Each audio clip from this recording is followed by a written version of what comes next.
आज कुछ खास है इसलिए चेहरे पे मुस्कान है।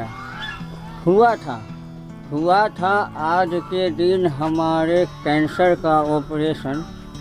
हुआ था आज के दिन हमारे कैंसर का ऑपरेशन।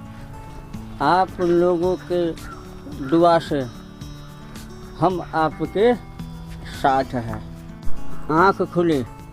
आँख खुली जब हमारी खुद को जिंदा पाया। आप लोगों का आशीर्वाद, आप लोगों की दुआ हमारे काम आया। धन्य है वो माँ जिसने ऐसे इंसान को जन्म दिया। डॉक्टर रूप में आकर हमें पुनर्जन्म दिया। मुझे मिला है पुनर्जन्म आपके आशीष से। इसलिए मनाते हैं